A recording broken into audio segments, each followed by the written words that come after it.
Silvio Gesell, El orden económico natural, por libre moneda y libre tierra. La distribución de los bienes y los factores económicos que la rigen. Libre tierra. Cuarta parte. La distribución de los bienes. Primera parte del original en alemán. Introducción. Si a los empresarios se les ofreciese el capital monetario a la mitad del interés actual, bien pronto todos los réditos de los demás capitales bajarían también a la mitad. Si, por ejemplo, una casa rindiera más alquiler de lo que el empresario le costara en intereses el dinero para edificarla, si el interés del dinero invertido en desmontar y roturar un bosque fuera inferior al arrendamiento de un campo de cultivo igualmente bueno, entonces infaliblemente la competencia conduciría a una disminución de los alquileres y arrendamientos, hasta nivelarlos con el interés monetario rebajado. Vale decir, disminuiría la plusvalía. Pues el medio más seguro para despreciar un capital real, casa, campo de cultivo, es decir, el que reduciría la plusvalía en favor del salario, consiste sin duda en crear, al lado de este, un nuevo capital y hacerlo producir. Según todas las leyes económicas, una mayor producción aumenta también la masa del capital ofrecido a los obreros, eleva los salarios y reduce finalmente el interés, plusvalía, a cero. Traducido de Proudhon, ¿qué es la propiedad? ¿Qué es la propriété? París. Flammarion, nueva edición, página 235. La eliminación de las utilidades sin trabajo, la llamada plusvalía, conocida también por interés o renta, es la finalidad económica inmediata de todos los movimientos socialistas. Para su realización suele exigirse el comunismo, la fiscalización de toda la producción con todas sus consecuencias. Y solo conozco a un único socialista, P.J. Proudhon, cuyas investigaciones sobre la naturaleza del capital le permitieron encarar otra solución del problema. Los socialistas justifican la exigencia de una fiscalización general de toda la producción con la naturaleza, vale decir, con las cualidades intrínsecas de los medios de producción. Se afirma ingenuamente, tal como suelen decirse las cosas más naturales, que la posesión de los medios de producción procura al capitalista, en las transacciones de salarios con sus obreros, una supremacía cuya expresión es precisamente esa plusvalía o interés del capital.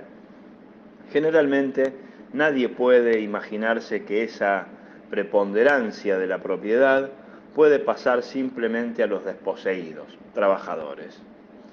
Si se construye para los poseyentes al lado de cada casa, de cada fábrica, otra casa, otra fábrica más.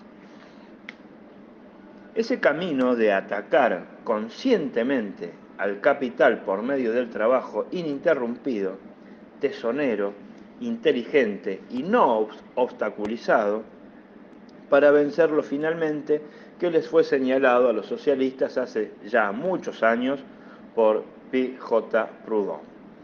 Le es hoy menos comprensible que entonces. Si bien no se ha olvidado del todo a Proudhon, nadie, por cierto, lo ha entendido bien. De lo contrario, hoy ya no existiría el capital. Pero, como Proudhon erró el camino, sus bancos de cambio, ya nadie cree en su teoría. La mejor prueba, quizás, de que nunca se le había comprendido realmente. Pero, ¿por qué logró la teoría capitalista de Marx desplazar a la concepción de Proudhon y pudo dominar completamente el movimiento socialista? ¿Por qué en todos los diarios del mundo se habla de Marx y de su teoría? Alguien dijo que ello se debía a lo desesperanzado, vale decir, al carácter inocuo de la teoría marxista.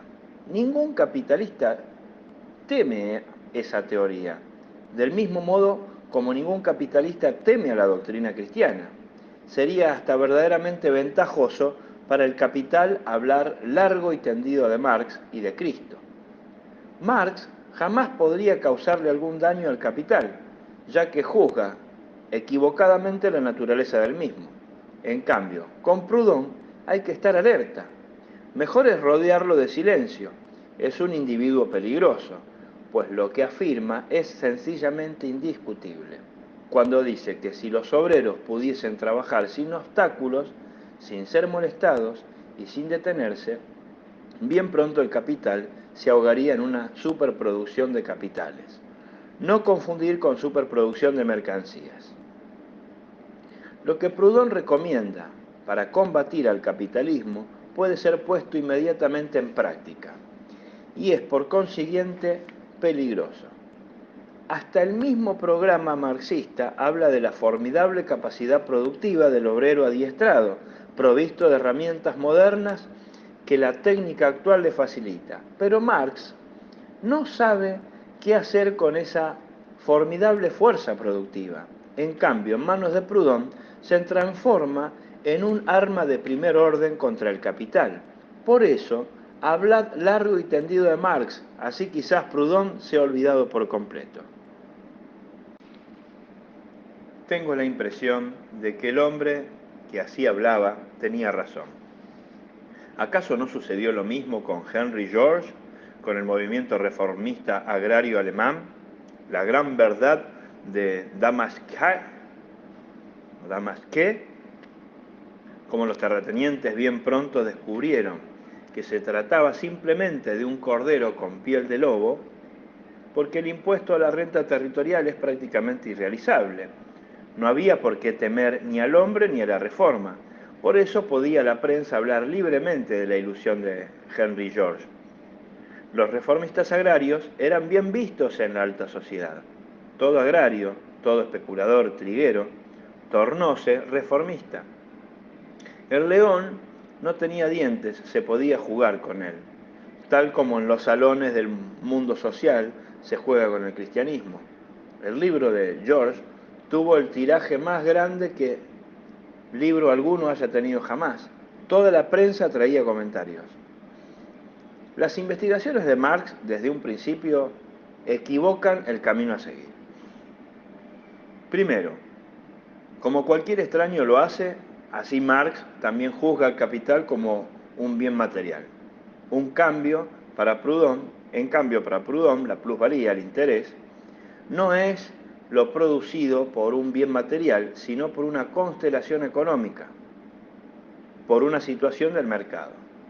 Segundo, Marx ve en la plusvalía un robo, resultado del abuso del poder que da la propiedad. Para Proudhon, en cambio, la plusvalía está supeditada a la oferta y la demanda. Tercero, para Marx, la plusvalía positiva es natural. Para Proudhon, la posibilidad de una plusvalía negativa ha de tomarse también en consideración positiva.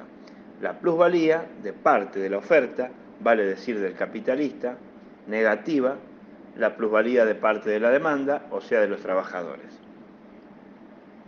Cuarto, la solución dada por Marx consiste en la obtención de la preponderancia política con la organización del proletariado.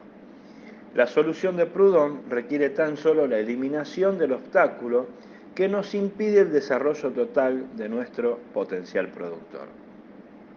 5. La quinta. Para Marx, las huelgas, crisis, son acontecimientos favorables y el medio para la obtención del fin, en definitiva, la expropiación de los poseyentes. Proudhon, en cambio, dice: no os dejéis, bajo ningún concepto, distraer de vuestro trabajo. Nada fortalece tanto al capital como la huelga, la crisis, la desocupación. Para el capitalismo no hay cosa peor que el trabajo ininterrumpido. Sexto, Marx dice: la huelga, la crisis os acercan a la meta, por el gran zafarrancho se os abrirán las puertas del paraíso. No, dice Proudhon, no es cierto, es un engaño. Todos estos medios os alejan de vuestra meta. En esa forma jamás se le birlará el interés ni un solo %. Séptimo, Marx ve en la propiedad privada una fuerza, una preponderancia. Proudhon, en cambio, reconoce que esa preponderancia tiene su punto de apoyo en el dinero y que en otras condiciones la fuerza de la propiedad puede hasta convertirse en una debilidad. Si efectivamente, como Marx afirma, el capital es un bien material, en cuya posesión se basa el predominio de los capitalistas, lógicamente a cada aumento de esos bienes materiales debería corresponder una fortificación del capital. Si un atado de pasto, una carretilla llena de literatura sobre la teoría del valor, pesa un quintal, evidentemente 2 atados de carretillas en todas partes y en todos los tiempos pesan exactamente 2 quintales. Y si una casa produce por año una plusvalía de 1.000 pesos, entonces 10 casas que se construyan a su lado tendrían que producir naturalmente y siempre 10 por 1.000 pesos. Siempre, suponiendo que sea exacta la premisa que en el capital debe verse un bien material. Sabemos, sin embargo, que no es posible sumar los capitales como los bienes materiales, que, por el contrario, muchas veces el nuevo capital que se agrega de ser descontado del ya existente, este hecho es posible observarlo a diario. En ciertas condiciones, una tonelada de pescado puede valer más de 100 toneladas. Qué costoso sería el aire si no existiese en tan abundantes cantidades. Por de pronto, aún lo obtenemos gratis. Poco antes del estallido de la Guerra Mundial de 1914, cuando los desesperados propietarios de casas en los suburbios de Berlín clamaban contra la baja de los alquileres, vale decir de la plusvalía, renta, y en todos los diarios burgueses se hablaba muy seriamente de la furia de la construcción, de obreros y constructores, y de la peste de la edificación que reinaba en el capital inmobiliario, fue posible observar la verdadera naturaleza del capital en toda su miseria. Ese capital, tan temido por los marxistas, muere de peste de la edificación. Huye ante la furia de la construcción de los obreros. Sí, Proudhon y Marx hubiesen vivido todavía. Dejad construir, hubiese dicho Marx, quejaos de la desocupación, mendigad a causa de ella. Además, huelgas, pues cada casa que construís aumenta el poder de los capitalistas, como que 2 y 2 son 4. La potencialidad del capital se mide por la plusvalía y esta por la tasa de intereses. Cuando más elevada es la plusvalía, el interés de una casa, tanto más poderoso es indudablemente el capital. Por eso os recomiendo abandonad esa furia incontenida de la construcción, exigid la jornada de trabajo de 8 horas, de 6 horas, pues cuanto más casas edificáis, tanto mayor será naturalmente la plusvalía. Y el alquiler de las casas es plusvalía, de modo que, fin con la peste de la construcción. Cuanto menos construyáis, tanto más baratas serán las viviendas que hallaréis. Quizás Marx se hubiese cuidado bien de expresar semejante disparate, pero así piensan y obran. Al fin y al cabo, hoy día los obreros, basados en las enseñanzas marxistas, que consideran al capital como bien material. En cambio, Proudhon, adelante con todas las fuerzas, venga esa peste y esa furia de la construcción, hubiera dicho. Obreros constructores, no os dejéis sacar bajo ningún pretexto las herramientas de las manos. Matad a los que os quieren impedir que trabajéis. Ellos son vuestros enemigos. Que me los traigan a todos aquellos que hayan de una peste edificadora, de una superproducción de la vivienda, mientras los alquileres señalen todavía un rastro de plusvalía, de interés al capital. El capital debe sucumbir ante la peste de la construcción. Desde hace unos 5 años se os ha entregado sin control a la furia de la construcción y ya se quejan los capitalistas del descenso de la plusvalía. La renta de las casas ha bajado ya del 4 al 3%, vale decir, toda una cuarta parte, otros 3 lustros más de trabajo ininterrumpido y os podréis hacer anchos en casas libres de plusvalía, podréis habitar realmente. El capital perece, y vosotros estáis en camino de destruirlo con vuestro trabajo. La verdad es indolente como el cocodrilo que se asolea en el cieno del eterno Nilo. Para ella el tiempo no vale. Una generación más o menos no la afecta, ya que la verdad es eterna. Pero esa verdad tiene un empresario que, mortal como el hombre, siempre tiene prisa. Para él, el tiempo es oro, siempre es diligente y exaltado. Este empresario se llama error. El error no puede dejar pasar la eternidad, reposando displicente en la tumba. Choca por todos lados y es empujado por todos. Siempre está molesto en el camino de todos. Nadie lo deja descansar. Él es la verdadera piedra del escándalo. De ahí que no importe en absoluto que a Proudhon se le dé por muerto. Su propio adversario, Marx, se encarga ya con sus errores de que la verdad salga a la luz.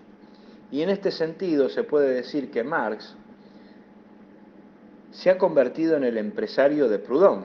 Proudhon aún no se ha movido en su tumba, descansa, sus palabras tienen valor eterno, pero Marx sí tiene prisa, no tiene descanso, hasta que Proudhon despierte y le dé el eterno descanso en el Museo de los Errores Humanos. Y aun si Proudhon efectivamente hubiese muerto por el silencio, la naturaleza en sí del capital no habría variado, otros hallarían la verdad, y ésta no le interesa el nombre del descubridor. El autor de este libro ha llegado a los mismos caminos que recorriera Proudhon y arribó también a las mismas conclusiones. Quizás haya sido una suerte que no conociera para nada la teoría capitalista proudhoniana, pues así pudo realizar sus trabajos libre de toda influencia, y la independencia es la mejor condición para la investigación. El autor ha tenido más suerte que Proudhon. No solamente halló lo que éste había descubierto hace 50 años, es decir, la verdadera naturaleza del capital, sino más allá encontró o ideó el camino viable para los fines proudhonianos. Y al fin y al cabo, este camino es lo que más interesa en toda la teoría.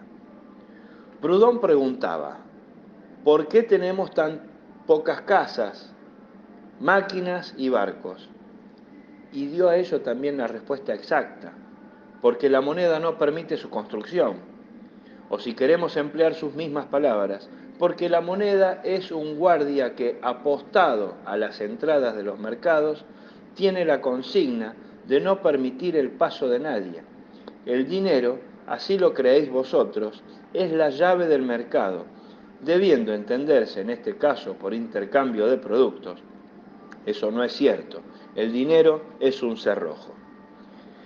El dinero sencillamente no permite que al lado de cada casa se edifique otra casa, ni bien el capital no rinda el acostumbrado interés. El dinero no se declara en huelga e interrumpe el trabajo, de modo que el dinero obra realmente como protección contra la peste de la construcción y la furia del trabajo. Protege al capital, inmuebles, fábricas, barcos, contra todo aumento de capital. Cuando Proudhon descubrió esta naturaleza de cierre y de obstrucción del capital, exigió: combatamos esta prerrogativa de la moneda elevando a la mercancía y al trabajo a la condición de dinero efectivo, pues dos prerrogativas se anulan mutuamente en el momento en que se enfrentan.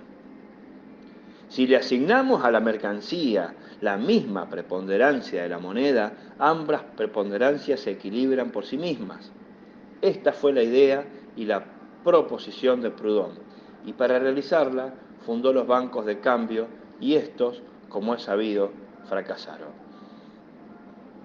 Y sin embargo, la solución del problema que no pudo hallar Proudhon es harto sencilla.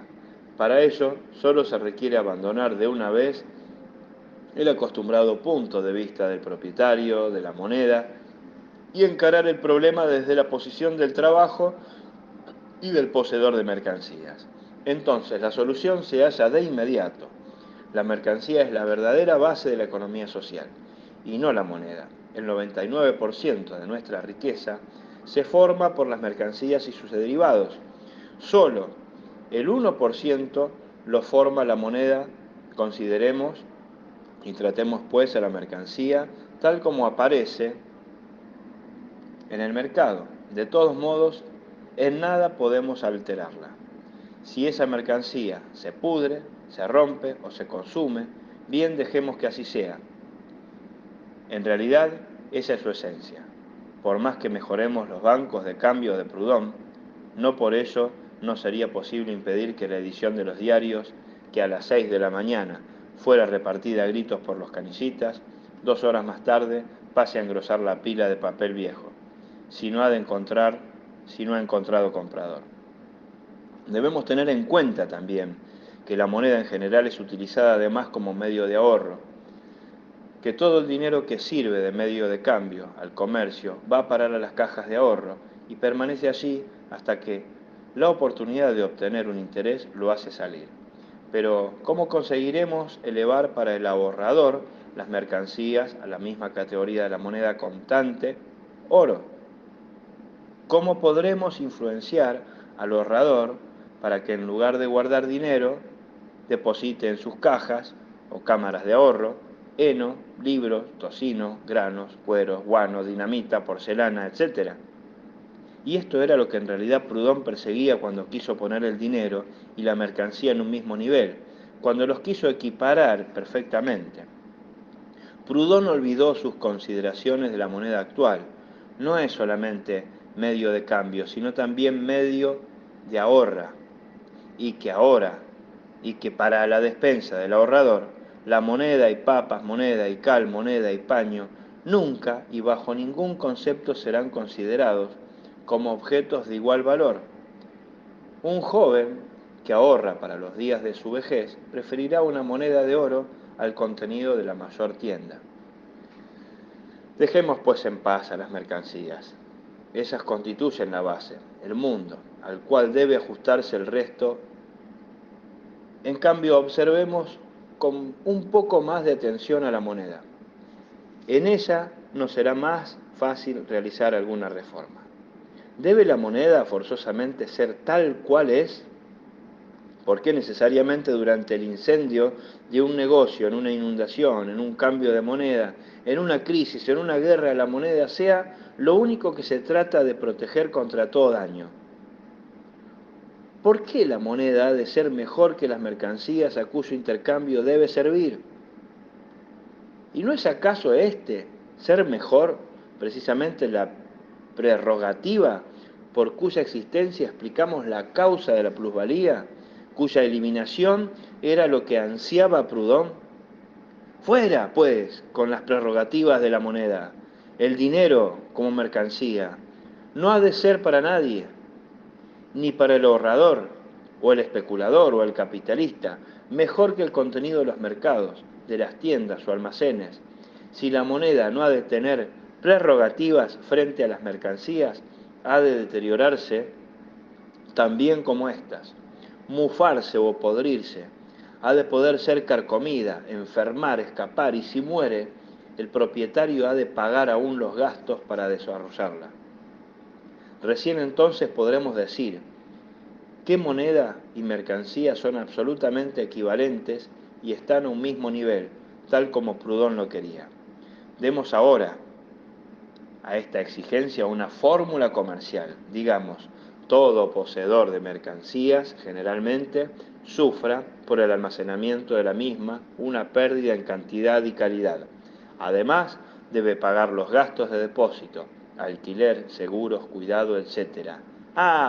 ¿Cuánto asciende todo esto por año y término medio? Digamos, por ejemplo, el 5%, porcentaje que es más bien bajo que excesivamente alto. ¿Cuánto en cambio tiene que descontar un banco, un capitalista, un ahorrador de su dinero que guarda en casa o en caja de ahorros?